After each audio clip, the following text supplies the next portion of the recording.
सरकार अपनी जवाबदेही से बचने के लिए सिगुफेबाजी में लगी हुई है। धर्म के नाम पर हमें भगाने की कोशिश कर रही है, जिससे कि हम मूल मुद्दे से भटक जाएं और इनकी मकड़जाल में फंसकर हम कुछ और सोचने लगे, सही मुद्दे को हम भूल जाएं। कभी गांव की जो हमारे छोटे लघु मध्यम व्यापारी हैं, इन पे भी आपत्ति आ रही है। इनका भी शोषण पहले जीएसटी के माध्यम से किया गया,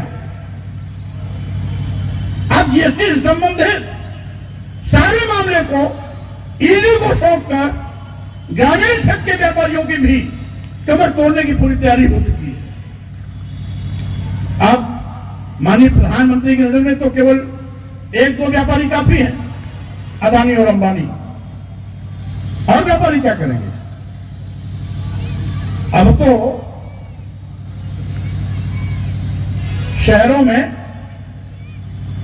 घर बैठे बच्चे ऑर्डर करते हैं और सेल्समैन आकर के मोटरसाइकिल पर सामान उनके घर पहुंचा जाता है। तो क्या रोज कमाने वाला व्यापारी सेल्समैन रख पाएगा क्या? एक करोड़ों अरबों की का सौदा करने वाले लोग, धंधा करने वाले लोग 100, 25, 50, 200 सेल्समैन रख लेते हैं।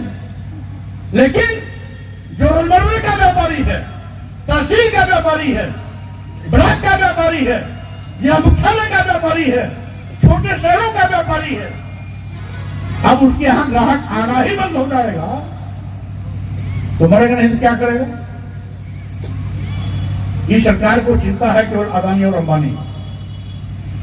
वो छोटे लघु मध्यम व्यापारी जिन लोगों ने भाजपा की सरकार बनने के लिए कभी वोट भी दिया था, नोट भी दिया था, आज उन पर भी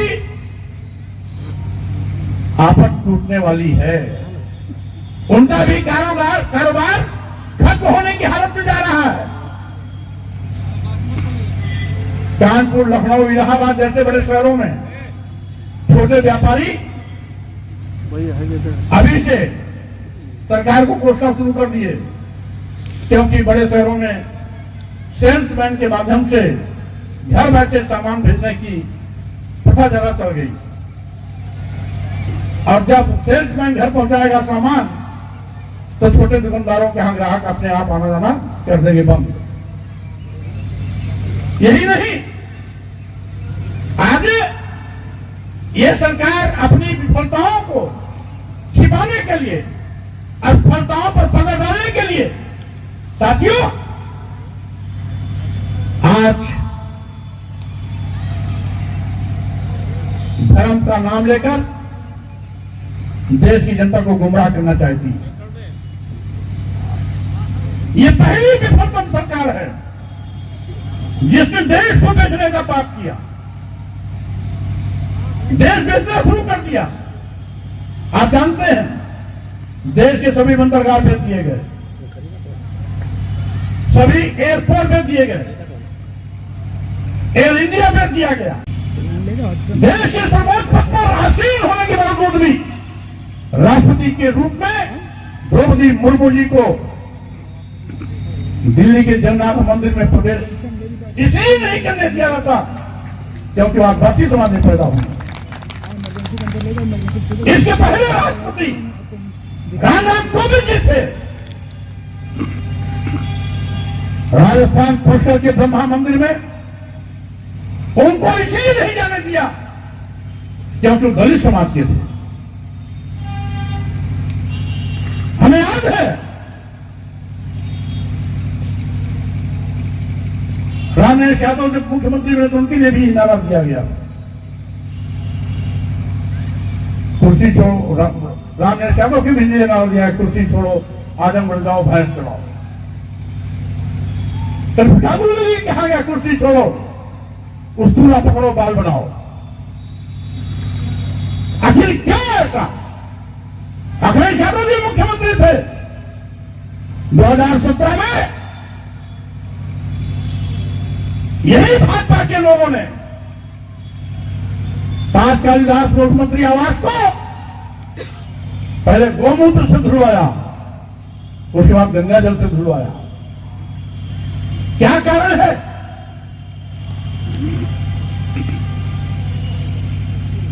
कि जो इस देश के मिशन कष्टों में है, जो इस देश को अपने खून पसीना जला करके देश के 140 करोड़ लोगों को रोटी खिलाने का काम करते हैं, वो मजदूर किसान की परछाई से इनको घृणा आती है। ये नफरत के सौदागर लोग आज इंसानियत के अगर घोट रहे हैं। जो विश्व धर्मगुरु भारत की अपनी एक पहचान थी, उस भारत का मजाक बना रहे हैं। चाहते मैं कहना चाहता हूं, ये विडंबना है। ये पूरी दुनिया में ये देश ऐसा है जहां पर सद्भाव का मजाक उड़ाया जाता है।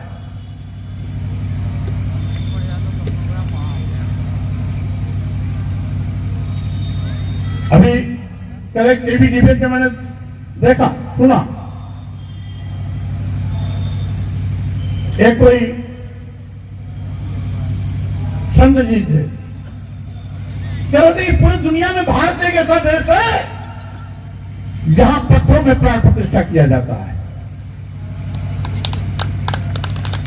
हमारे समाजवादी पार्टी के प्रवक्ता भी बैठे थे डिबेट में, भाटी जी।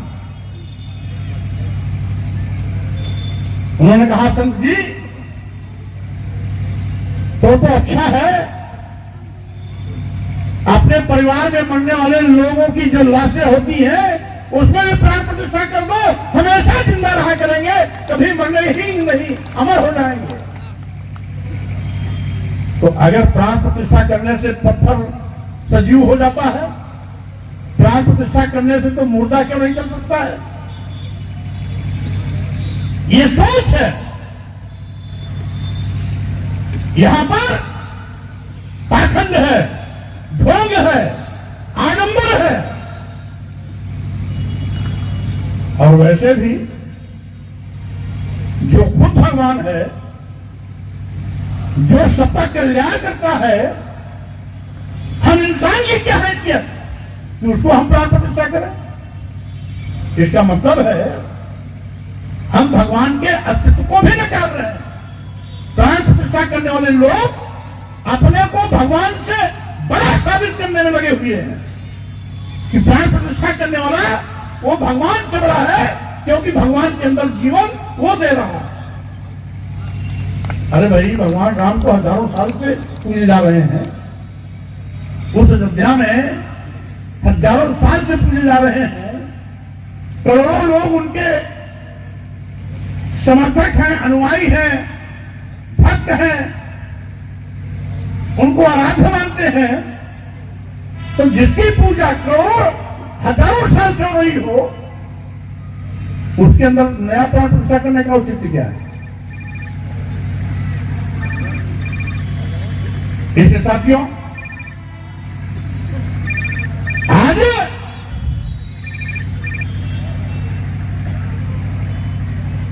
सत्ता में बैठे हुए लोग अपने पाप को छिपाने के लिए इस प्रकार के ड्रामे का सहारा ले रहे हैं। जो भगवान है, भगवान है। हमारे प्राण प्रतिष्ठा करने से वो भगवान नहीं होगा, वो पहले से भगवान है। अगर हम प्राण प्रतिष्ठा करके बाबा ही लूटना चाहते हैं, तो इसका मतलब है आप अपने को भगवान से बड़ा साबित करने पर लगे हुए हो। ऐसे ढोंग को समझना होगा। आज देश का नौजवान करोड़ों करोड़ों की संख्या में बेरोजगार है। बेरोजगारी पर चर्चा न हो, इसलिए इस प्रकार के ड्रामे का सहारा लिया जा रहा है। अगर वाकई में धार्मिक नुकसान होता है तो चारों शंकराचार्य भी उस कार्यक्रम में होते, चारों शंकराचार्य एक ही शंकराचार्य में।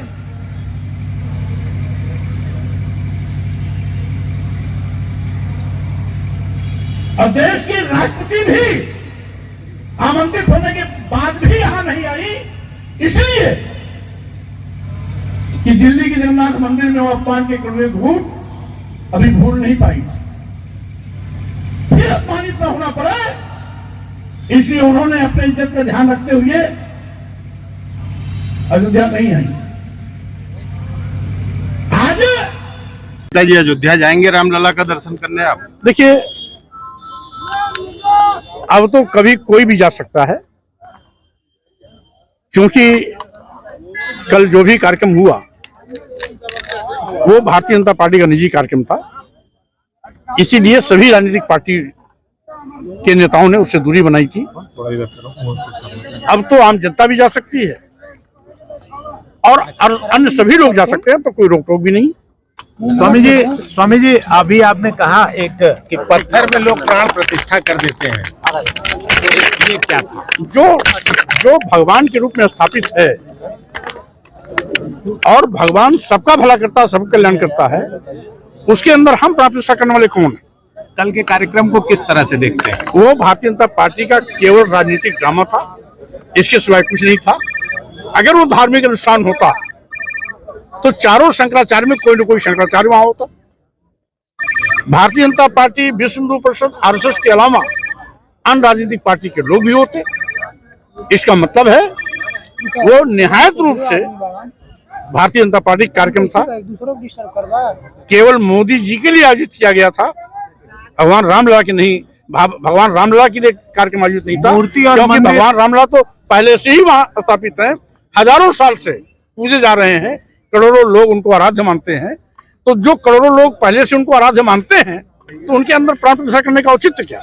मूर्ति और मंदिर कैसी लगी स्वामी जी आपको? देखिए, अभी तो आधी अधूरी मूर्ति, अभी तो आधी अधूरी मंदिर ही है, और शंकराचार्यों का विरोध भी इसी बिना पर था कि आधे अधूरे मंदिर में प्राण प्रतिष्ठा करने का कोई औचित्य नहीं है, ये अमंगलकारी है। एक राजनीतिक सवाल, इंडिया गठबंधन में मायावती जी ने मना कर दिया आने से, और आपके नेता को उन्होंने एक वाक्य बोला, तो उस पे आपका क्या कहना है? आप पुराने बसपा से। देखिए, समाजवादी पार्टी के नेता अखिलेश यादव जी ने पहले भी बहन मायावती जी का सम्मान किया, आज भी उनका सम्मान कर रहे हैं, आगे भी सम्मान करते रहेंगे। मायावती जी क्या बोलती हैं वो जाने, लेकिन समाजवादी पार्टी के नेताओं ने हमेशा बहन मायावती का सम्मान किया है। जैसा आप मंच से कह रहे थे कि देश को बेचने वाले लोगों को रोकने के लिए सबको एक होना चाहिए, तो ऐसे में बसपा को भी कुछ कहना चाहिए? स्वाभाविक रूप से हम क्या, हमारे राष्ट्रीय जो गठबंधन बन रहा है, इंडिया गठबंधन के सारे नेताओं ने उनके पास प्रस्ताव रखा भी है, आमंत्रित भी किया है। इंडिया गठबंधन के दरवाजे सबके लिए खुले भी हैं। क्यों नहीं आ रही? मायावती जी आएंगी तो स्वागत है। क्यों नहीं आ रही, क्या लगता है? अब इसका जवाब तो बहन मायावती दे सकती है।